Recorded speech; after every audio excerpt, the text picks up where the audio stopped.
Hello, everyone. Welcome to the webinar. My name is Andrea, and I'm here with Jesse today, and we're going to go over ScoutX, our newest product feature. And we're so excited to show you all what's going to happen. And yeah, we're going to demo it today for you today. If you have any questions, just pop them in the chat. We'll try and get to them as we move along. But yeah, let's get started. All right. So I just wanted to start with a little bit of background as far as how ScoutX kind of came to be. We were, for a long time, on the lookout for a lot of suggestions from our users on things that we could do to improve what we had, whether it be Stratify or Scoutify. And that's how we kind of guided our work as a team from the development and design standpoint. And it became really apparent over time, especially to Ryan, our CEO, that we had a gaping hole for those of you who do retail arbitrage online. So if we're doing online arbitrage, there's a whole different set of needs than there are for somebody who's a Scoutify.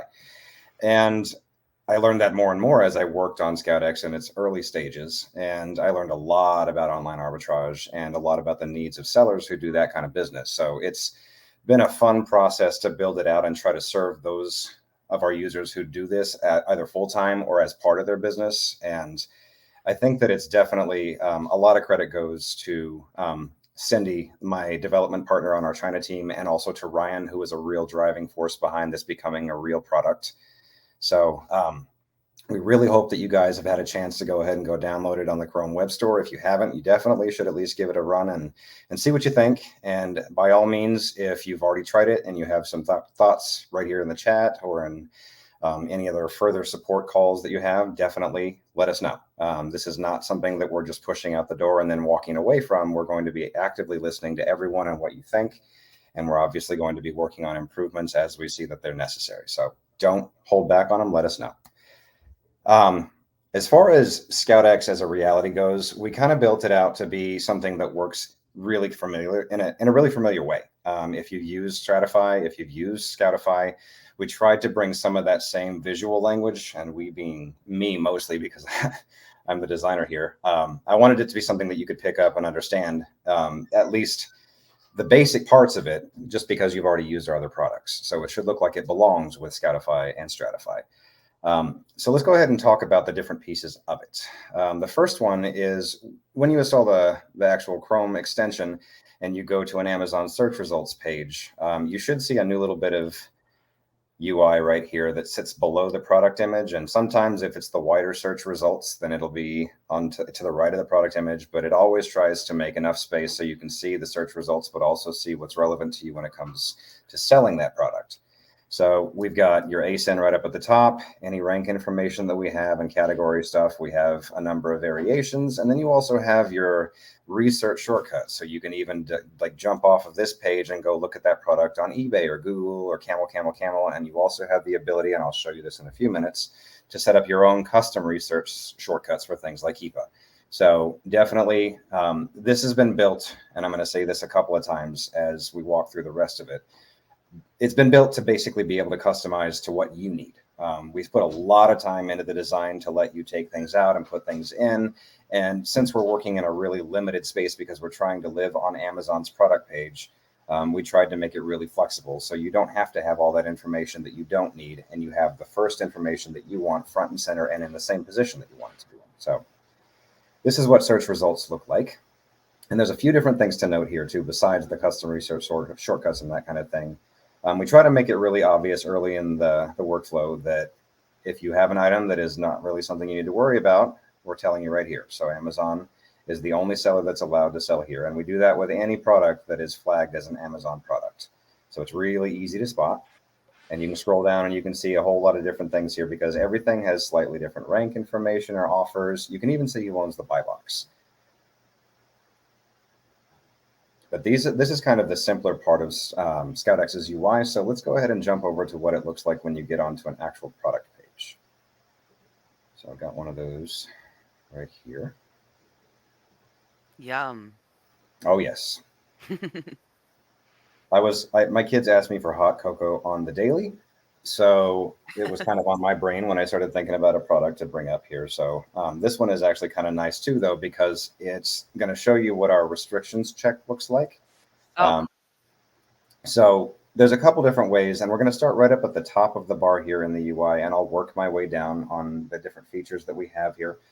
But this restrictions check right here can show in a couple of different ways. In this particular case, you get a yellow exclamation point because you are partially restricted, or the seller, me being the seller here, is partially restricted for this item. So that means I can sell in some conditions and I can't in others. So if I look at that, I can actually see I'm allowed to sell this particular item in new condition, but obviously since it's a grocery item, we don't want somebody to open their cocoa and return it to Amazon and then have somebody try to resell it. So obviously I can't sell this in collectible or in used good condition or anything like that. So, and this will present for pretty much any product out there. And it's on the fly. Like it's not something that you have to go and log into Seller Central to do. It's just going to bring that information in when you arrive on the product page.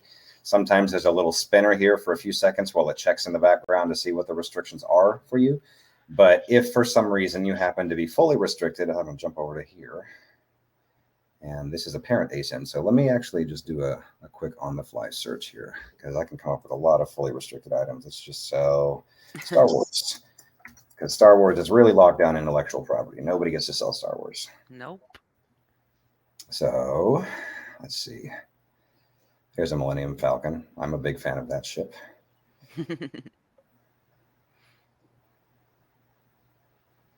And I'm anticipating this is going to come back as fully restricted. If it's not, then I'm going to start selling it today. But, oh my goodness, it's not. Okay. I'll just describe it to you then because I like this page anyway. We're going to stay on the Millennium Falcon. So if you were fully restricted, this would be a much more obvious yellow or red UI, and it would have a big cross through the A, kind of like what you've seen in Stratify. So it's going to make it really obvious if you've arrived at a product page that you really don't need to spend any time on. Either that, or if you want to, you can go ahead and open up that restrictions tab and click on the link to start getting ungated.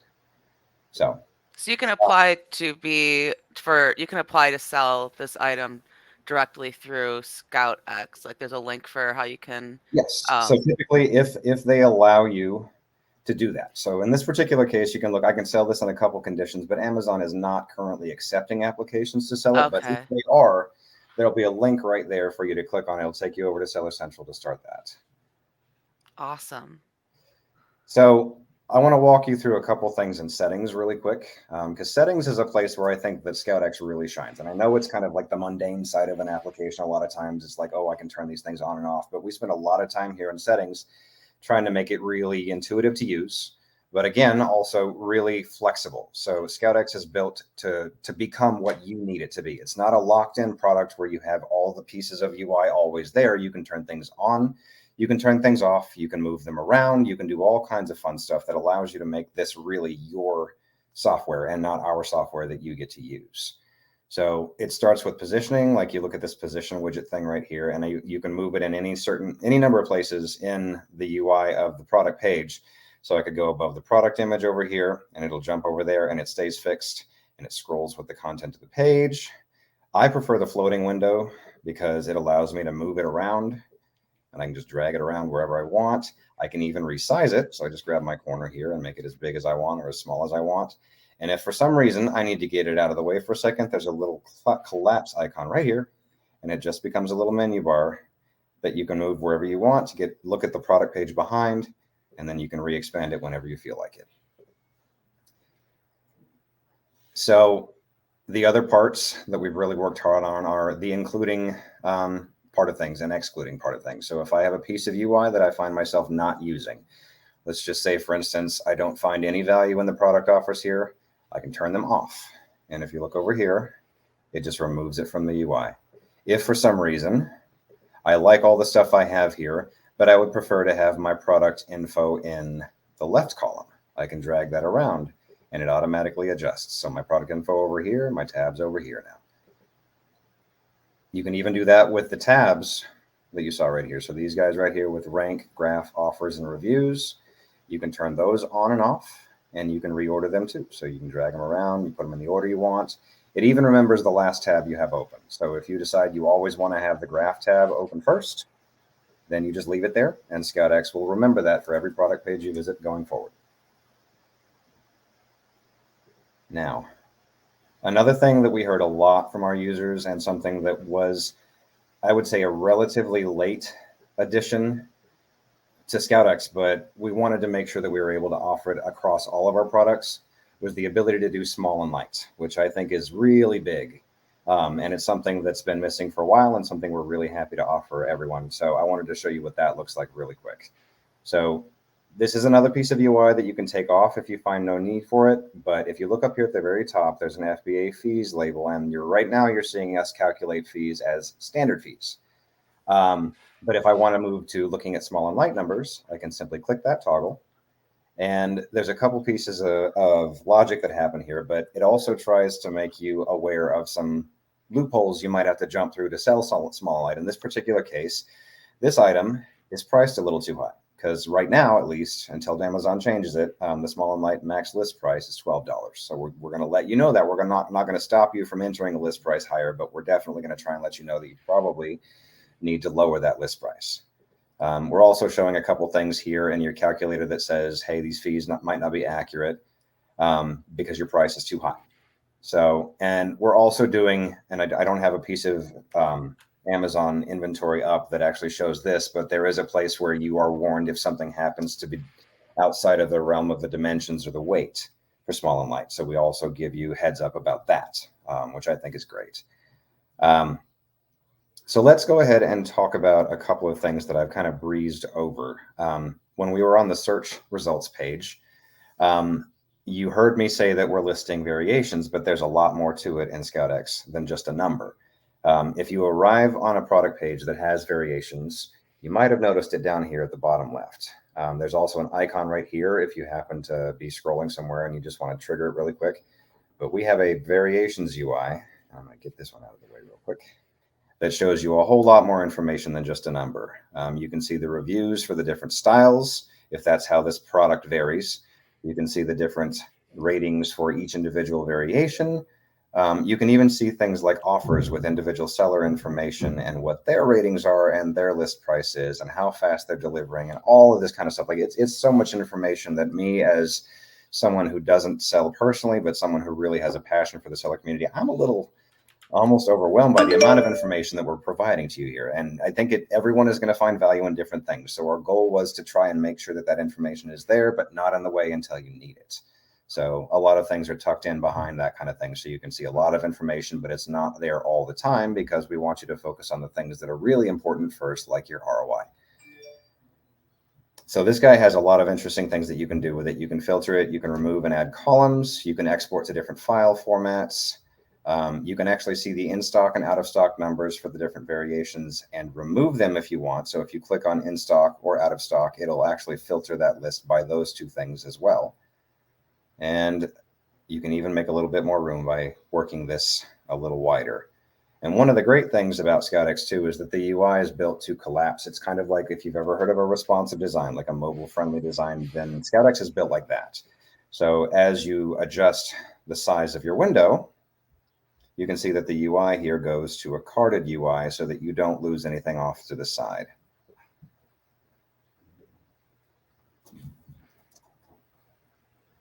All right, I've been talking for a while, so I just want to pause for just a second to see if anyone has any thoughts or questions so far.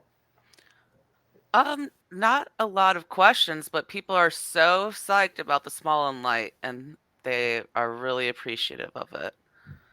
Well, I'm glad to hear that. It's definitely something that I feel like it was kind of an aha moment because we've been talking about small and light like early on in ScoutX development, and it was something that we basically just said, well, we know if we're going to provide it for ScoutX, we probably have to be able to do it for lists and Scoutify and Scout as well. And it was a large piece of work, but it really became apparent, especially because we had some great beta testers who gave us fantastic and very direct feedback about that kind of thing. They let us know that it was really something that they needed. And I'm really proud of the staff at IL because they rose to the occasion. They created a really great solution for it, for all of the different products. Because if you like Small and Light and ScoutX, I mean, it's already out there also for Stratify and List. So go and use it. We have another question too. Any alerts for multiple items? I don't believe we can do that because the multiple items list changes so often. It Yep. actually can change from day to day. If you look at the actual Excel file that Amazon provides. So Mm-hmm. we cannot do multiple item alerts, unfortunately. No, it's unfortunate, but I definitely think that as this product grows and as we're provided with different ways to access information, we definitely are going to try and stay on top of what new things are out there that we can send you as far as alerts go or product information. It's one of the things I think, particularly because this lives outside of our InventoryLab.com domain, it gives us the flexibility to get some stuff that we can't necessarily get outside of it. Chrome extensions are really great that way because we live on the Amazon page with this, so we have access to anything that's there. So if Hmm. Amazon adds something on here, then we can see it and we can use it. So we'll definitely be keeping an eye on things for that. So, but I appreciate the question. And then it looks like Barbara asked on restrictions, can it just be set to show if restricted to sell new? We're not specifying which conditions right now, but I think that's a great suggestion. And honestly, I think that I've heard a similar one for Scoutify before. So I definitely think that that would be something to consider for sure. But currently, it does just kind of it'll flag if you are fully unrestricted, which is a fairly rare thing because a lot of people are able to sell in some conditions, but not others. But I've only seen that little green check mark a couple times. But typically, if you're able to sell an item, I would expect it to look like what it does here. And to see what you're restricted on, you just have to pop it open and take a look. All right, very cool. All right. Um, let's see. I want to make sure that I actually took look at another thing that happens quite often when we come to a product page, for particularly when it comes to things like clothing, shoes, that kind of thing, which is why I have a Doc Martin boot pulled up here. Um, you're going to arrive at a product page that requires that you select a size or a color or some other kind of variation before you can see pricing information. And if that's the case, then our UI changes a little bit right here to let you know that you need to select a size. Obviously, Amazon does it over in the buy box too. But when we arrive at a product page like this, we don't really have dependable product information. So in order to actually get that to work, you just go ahead and do whatever Amazon's telling you to do, whether it's select a size or something like that. And then once you do that, the UI for ScoutX will update and you'll get some new stuff there. Just like that. Wow. I think it's also important to note that we've tried to make this as small and lightweight as possible, not just from a visual standpoint, but from an overhead standpoint. So a lot of the things that we're doing are really putting a priority on efficiency when it comes to processing. We're trying not to do a lot of really expensive requests or things that make it run slow or bog the page down. And I think that we've done a decent job, but this is a part where always with new software, if you notice an issue, obviously once we get it into everyone's hands, it becomes a lot easier to spot issues because it's a larger group than just our team. Hmm. So if you do happen to notice any issues or any inconsistencies in data or anything, please reach out to support, let them know. They're going to communicate directly with us and let us know what really needs to be done. And we are going to move on it. So please don't hesitate. All right. So there's one other feature that I haven't touched on yet that I really want to, and that's the ability to add items to either unlisted inventory or a Google Sheet. And this was something that started with just unlisted inventory, but we really went a little further than that with the Google Sheets integration, and this is what that looks like. It's over in settings if you turn it on, and there's a login process. You basically just authorize your account to link up with ScoutX. And then you actually are able to create spreadsheets from here. You're able to edit your spreadsheets from here. And obviously, excuse me, you're able to add to them. So you've got a couple of spreadsheets already created here. So I'm going to go ahead and use those. And if you look down in that add item drop down right here, I have the ability to go to unlisted inventory with my logged in Stratify account, but I also have the ability to add to either one of those sheets right there. Um, so let's go ahead and take a look at what it looks like to make one. So you just type in a name and you can hit enter or any other thing. Oh, hold on. My account got disconnected. I had to assume that I was signed in. 1 second, guys. Somebody needs to play some soft shoe or something.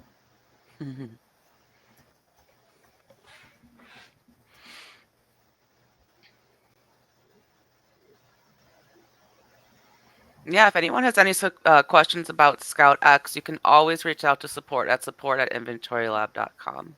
And we'll be more than happy to answer your questions. And if we can't answer your questions, we're going to be talking to Jesse and ask him what Absolutely. the answers. So, And that's what I'm here for.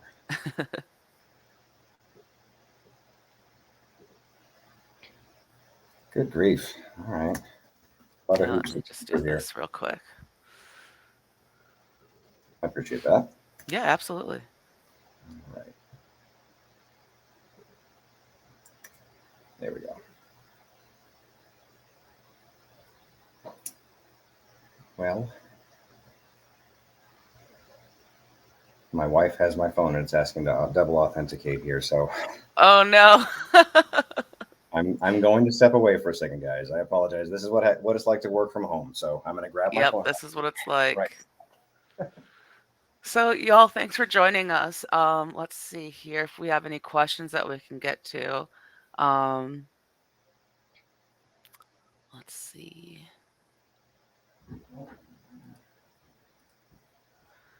For MFN, does it estimate shipping cost?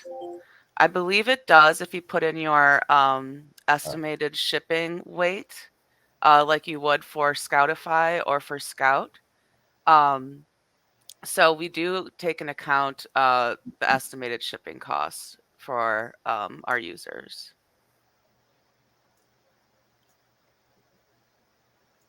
Any other questions I can ask while we're waiting?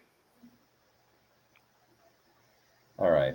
I'm actually back too. So Okay, just got to let's load this pop up. that up again. All righty. There we go. So as I was saying, we're going to go ahead and create a new spreadsheet here.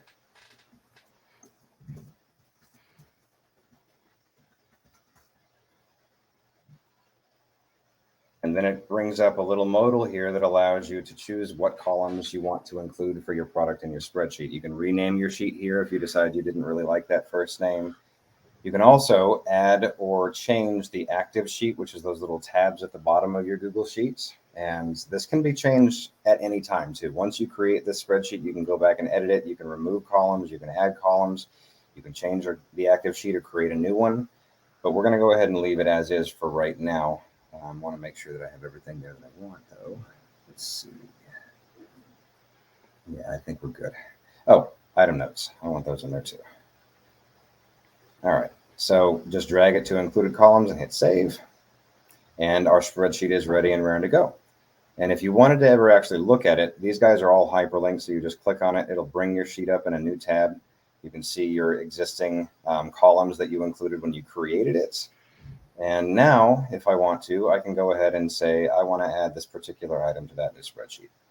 And since I included the item notes column, it'll ask for my note here.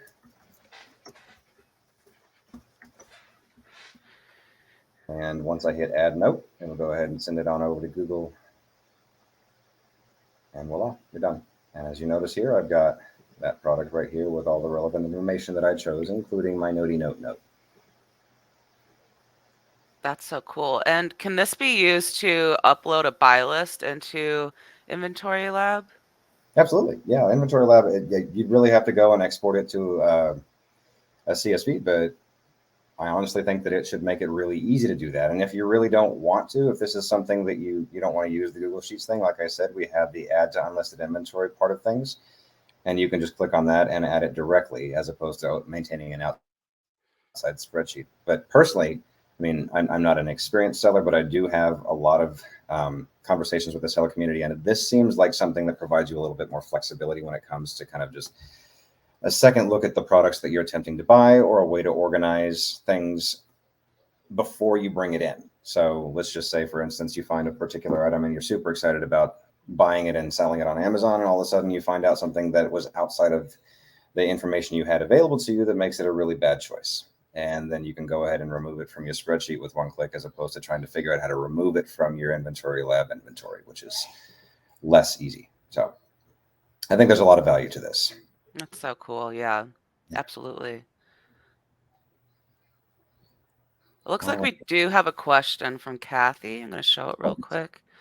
Am I missing this, or does ScoutX show average sales per month? Yeah, actually, it does. We haven't gone through what's contained in the tabs, but if you look right here, I'm not sure if it's going to show average sales, but it does average things out by 30, 90, and 180 days. I'm going to make this a little bigger so it's easier to see. And then inside of all of those, you can see the buy box average. You can see the Amazon average. You've got the new MFN average, a whole lot of different things, including stock out rates, which is really great. And it breaks it down, like I said, by 30, 90, and 180 days. So you can see those individual numbers for each of those. It's so cool. Does that help, Kathy?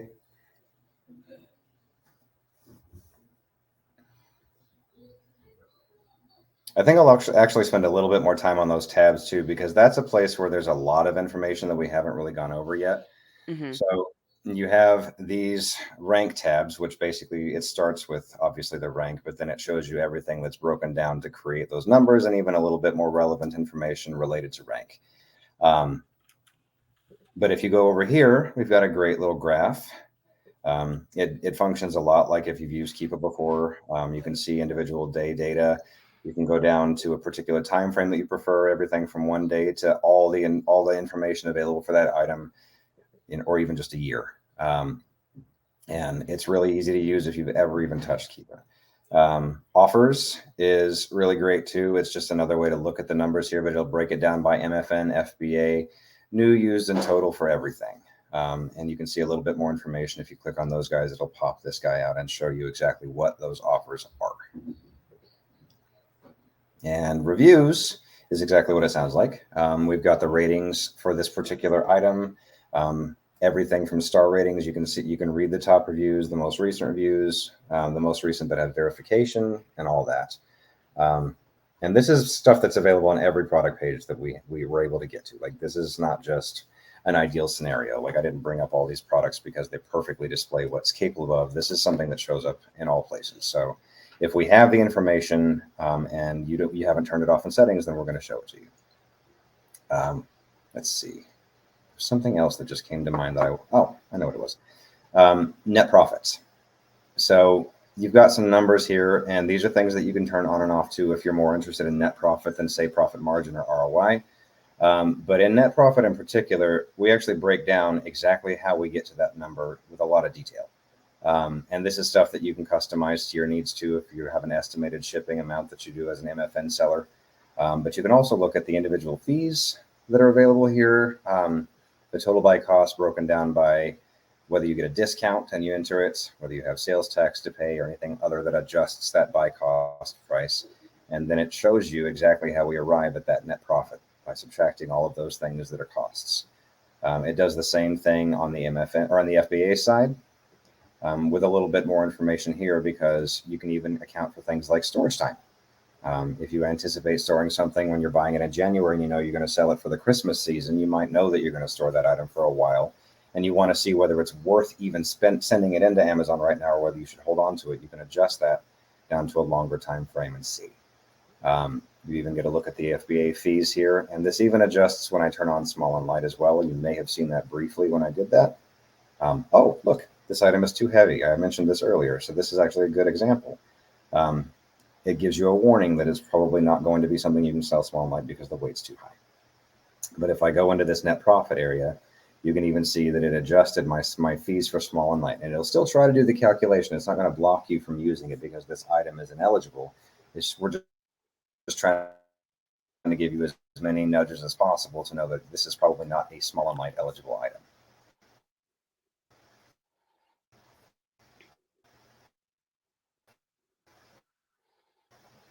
All right. So I think I've covered a lot of the big things. There's a few things that may be familiar to you if you've used our software elsewhere, whether it's Scoutify or Scout or List. Things like custom research shortcuts. We have those here too, so you can enter a shortcut. Actually, two of them for ScoutX at your liking. It works exactly the same way as it does in settings and Stratify. You can even adjust things for your numbers relating to the different channels you can sell. And you can adjust for MFN or FBA. And we also have some universal options like matching the buy box for your list price, any sales tax that you have to pay. And this will actually adjust elsewhere too. So if you enter it here, it's going to adjust it in your net profit calculation, not just in the settings, obviously. Another thing that I really like is that we carried over something called target buy cost from Scoutify. And this was something that I really liked when we came up with it, and it's something that's been really valuable to our users. If you notice, I have a target cost set right here. So right below MFN and FBA numbers, you have a target buy cost. And that's calculated based on the ROI that you want to receive for this item. So it tells you exactly what you have to buy it for in order to make your desired ROI. And you can click on that number and it'll automatically enter that buy cost in if you want it to. And that is controlled right here in desired ROI.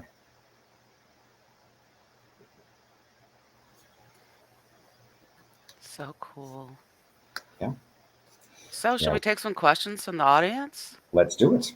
All right. Let's start with Scott. So, the rank on ScoutX, is that IL data estimates or something else? That's actually Amazon data.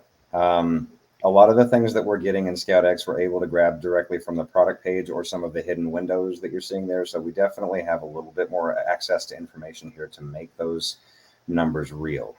We're not storing data on a lot of sold items anywhere. It's just what we get from Amazon is what we show after we apply some calculations to it. Okay, cool. So, it comes directly from Amazon. Mhm. Let's see here. Karina wants to know, is the graph data in real time? And if not, how old is it? Well, it looks like right now we're getting data back for Monday, April 24th. So I would say it's pretty close to real time. Um, a lot of times these kinds of numbers are generated over a course of about 24 hours. And I honestly don't know exactly how often it's coming back, but I do know that it's going to be pretty current. I don't think that we're ever going to be in a situation where you have to wait a couple days for new data, for, like accurate data for that item to be in place. Yeah, that's cool how we keep that pretty up to date. Mhm. Um, let's see, we got a question from Ryan too. How are you pulling your data to calculate the drops?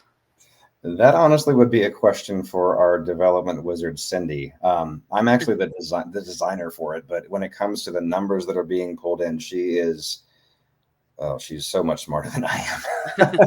Cindy's But great. I love yes, Cindy. she really is. And I do know that this is something that we agonized over when it came to making sure that the data was accurate, and it was tested to death. So I can say that these numbers are as accurate as they can be. I wish I could tell you exactly where they're coming from, but I do know that it's information that is reliable. If it Aw, was not, then we would have said we're not even going to bother showing it because we don't want to mislead you guys and tell you to sell something that you shouldn't or tell you not to sell something that you should. mm-hmm. Yeah, we try to be very accurate. Let's Mhm. see. Okay, we got another question from Scott.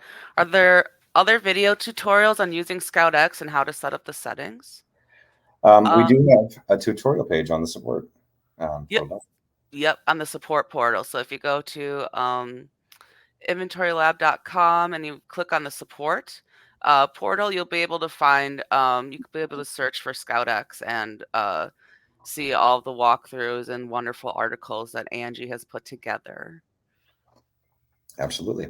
Yeah. And again, if you get stuck, we have probably the best support team that I've ever personally witnessed. So they're perfectly happy to step in if there's not enough information in the documentation. Yeah, always. All right. And another one from JR. Does Mhm. ScoutX verify with Amazon that the ASIN is eligible for small and light, i.e., enough sales volume? Unfortunately, the small and light stuff is it has to be a little passive. We have the ability, obviously, to check particular parts of eligibility, like the dimensions and the weights and the list price. But Amazon doesn't offer us a fully fledged API that allows us to get an absolute yes or no on whether an item is eligible. Generally speaking, I think that it kind of it's something I'd love to have. And if we ever get access to that, then I will be the first person shouting that we need to include it in all of our products. For the time being, we're able to make an educated guess on whether an item is not eligible. But even though we can do that, we can't go all the way and say definitively this is either an eligible item or an ineligible item because we just don't have enough information from Amazon. All right. Yeah, and that ScoutX support article, you can go to inventorylab.link/ScoutX support. All Mhm. right. And let's see. Lynette has some feedback. You guys, this is really awesome. I agree. I'm glad you like it. I really hope you get your hands on it and play with it because honestly, that's the best part for me. I like doing and attending things like this, but I think that my real joy is when I get to pick something up and use it. So I hope you guys get to do that and play with it and tell us what's broke. I don't want to hear just compliments, and I really do appreciate them, Lynette. Like that's awesome to hear because this has been my baby for a year. But if there's anything that you guys see that's not working or something that you see that's missing, like I love to hear that. Like as a designer, that gives me my next job. Like Hmm. it's the next bit of work that I get to do. So it, you keep me busy. Let's see here. And then we have Scott has another question. What is unlisted inventory? Oh, good question. So unlisted inventory is a part of Stratify that actually allows you to store inventory that you're holding on to, whether it happens to be in a warehouse or your basement or a closet in your back room somewhere. Um, Essentially, it's just a place to say I have this inventory in my possession, but I'm not selling it right now, or I'm selling it on a different platform other than Amazon, and I've seen people use it that way too. But it's a great way to just kind of like store information that you don't want to lose, but you're not necessarily listing those items. And when you go into list and stratify, you can actually pull inventory directly from unlisted inventory into the list batch. So it's really handy place to just stick things, especially things that are like seasonal items, or if you happen to find a absolutely like dynamite deal for a huge amount of one particular item and you know you have to buy it because you'll sell it but you just can't put it all in your listing at the same time, maybe you just stick some of it off to the side. So short answer, but if you're not familiar with unlisted inventory, Scott, I definitely recommend go and check out Stratify. It's right there in your inventory area and it's a really great little addition that we put in a couple of years ago that's been pretty well received, and I think there's a lot more that we can do with it over time, but for now I think that it's great. Yeah. Yeah, super awesome. Okay. Um, let's see here. Okay. I don't think we got to this one yet. If dimensions are missing, can a user input the dimensions? Um, that's actually not something that we've accounted for yet. Another really good suggestion, and I'm going to have to make sure that I have access to this recording because we've had like 3 or 4 of them that are really great. But for now, the dimensions information that we're receiving is what Amazon provides on the product page. We just kind of consolidate it into the UI for you, or bring it in from one of those little slide out windows or somewhere else where the data happens to exist. Mm-hmm. But generally speaking, I believe that these dimensions are not. I don't think they really affect a whole lot other than the small and light stuff. It's more information for your use. The small and light is the only part that really uses it as an actual piece of data to do logic. Yeah. We do have some more questions on unlisted inventory that I'd be happy to answer too, and feel free to jump in. I'd love to use the unlisted inventory button, but I still would need my own spreadsheet to track money spent. Is there a way to do that without another spreadsheet? You can actually do that directly in unlisted inventory. So, if you enter your buy cost while you're scouting or while you're on while you're using ScoutX, we'll actually record that buy cost for whatever you purchase the item for, and it will be attached to that replenishment row, which happens in your unlisted inventory. So we'll keep track of your buy costs for you without having to use a spreadsheet. However, if you do want to use a spreadsheet, you can always just export it to a Google Doc sheet, and yeah. All right, and then from Jerry, we have, does ScoutX give IP warnings? So I'm not entirely sure I fully understand the question, but when it comes to IP, are we more referring to things like the restrictions around IP? Because generally speaking, the restrictions information that we have available to us is individual to every user, obviously, because everyone is ungated for different things. But no, we haven't really accounted for an IP warning of any kind yet. It's a little hard to fix that kind of thing into a software because that's another thing, kind of like the meltable stuff that is just perpetually changing. Like you have people who have been the technical owners for an IP for a long time who start getting really aggressive about protecting it, and then all of a sudden it becomes an issue. Hmm. So for the time being, that's not something we've done. I mean, if it's something that we hear a lot of users are in need of, and there's a way for us to do it in a reliable way, then we will definitely do it. But I think that it's really important to stress that there's a lot of things going into some software that can be generously described as best guess. And we're trying to give you really actionable information. And if we don't have a source for the data that creates that information, or the ability to just say definitively something is so, then we try not to put it in there until we can. Okay, that makes sense. Louisa wants to know, how do you show it? Can you show us how to change where the box sits again? Absolutely. So it's right here in settings, near the top. There's a position widget area right here. And like I said, you can use the floating window to move it wherever you want. You can also position it above the product image. And I actually kind of like this one too, because if you notice the way that Amazon's UI works, it's sometimes a little sticky. So that guy would stay at the top for a little bit. But then you can also move it over above the product information, which is right over here on the title. Or you can move it above the buy box. This is my least favorite because it crams it into a really narrow bit of UI, but it also keeps it way out of the way if you're more interested in what's right up at the top. But as you notice, like I mentioned before, the UI does adjust to that changing size really well. So you don't lose any information, doesn't get pushed off out of view and cut off by the side because we run out of room. We designed it really carefully to adjust to whatever size it needs to be. Okay. Any other questions from the audience? We're here. We're ready to answer them. Mm-hmm.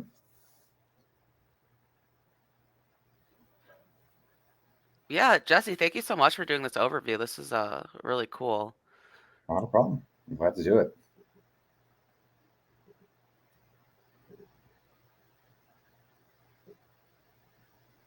All right. Looks like we have a few good user suggestions, so I'm glad that we're recording this, so we'll be able to go back and see all the suggestions that we got. So that was really cool, and we're always looking for suggestions. If you think of anything else, you can always shoot us an email at support@inventorylab.com with any suggestions you might have for ScoutX, something you could see as an improvement, um, something maybe you don't like. Let us know. We're always looking for feedback for our new products, especially. Oh, So, definitely. yeah. And it's not going to hurt our feelings. Don't worry. I tell people as a designer, I actually attended a class called Taking Critique. There you go. And they teach you to take that as actionable information. So, I mean, as a designer, it just kind of comes with part of my job. I like hearing critique at this point because, like I said, I'm a smart guy and I can make a lot of really educated assumptions and guesses and things built on the data that I have. But honestly, Mhm. a lot of the data that I need as a designer is the opinions of our users. So if you've got them, send them our way. All right. And then Brian wants to know, is this webinar recorded? Yes, we are recording this webinar. So you can come back and view this. You'll also be sent an email, I believe, once the recording is available. Um, so, and to get to our webinars, you can actually, when you log into Inventory Lab, there are two chat bubbles where you can access, I wish I had it up, where you can access how you normally access chat or how you access support. There is a menu for our webinars there. And you can also get our webinars from support.inventorylab.com from our support portal and just search for webinars. And you'll be able to find it that way as well. Mm-hmm.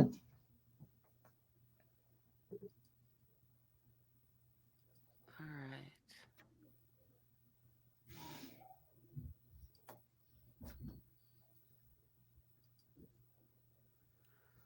Yeah, and anyone else who has any issues or any questions, please feel free to reach out to us at support@inventorylab.com. Kathy, I see you have a question for me. Could you send that in an email to support@inventorylab.com? And I'd be more than happy to set you up with something so we can get you all set and ready to go. Yeah, here's the link to download ScoutX now. InventoryLab.link/ScoutX. All right.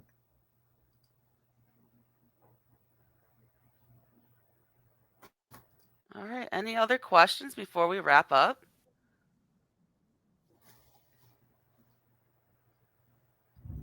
Oh, here we go. Tracy wants to know. I thought that there was support was heading. I thought the support heading was on the InventoryLab.com website, but is no longer there. Am I missing it somewhere? I believe if you go to InventoryLab.com, the support button is if you scroll down a little bit, it's towards the bottom. But you can Mhm. just go to support.inventorylab.com to get there as well. You Just know, add a little support at the beginning. there's also a little widget that pops up in Stratify and on the website down in the bottom right corner that'll let you start at least talking to someone at support through the chat if it's available too. So there's a lot Hmm. of different ways to reach out to us. Hmm. Yeah.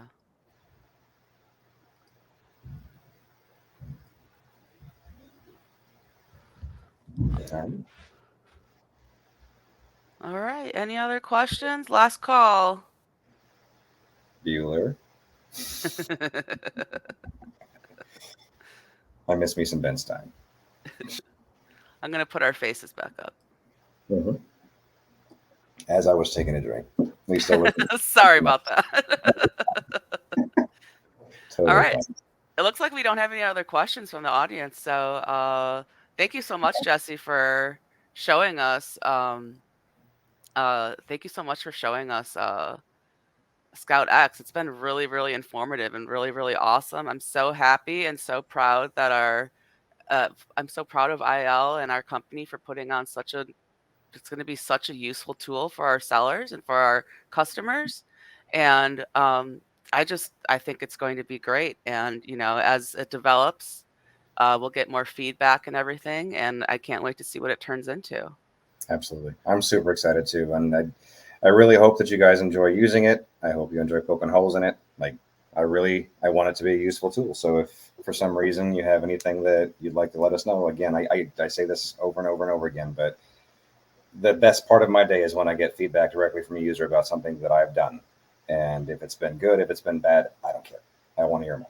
So definitely, guys, pick it up, download it, sign in, and get to using it. And let me know if you see anything that is great or is awful. Yeah. Yeah. All right, everyone. Have a good night. See you later. Good night, everybody.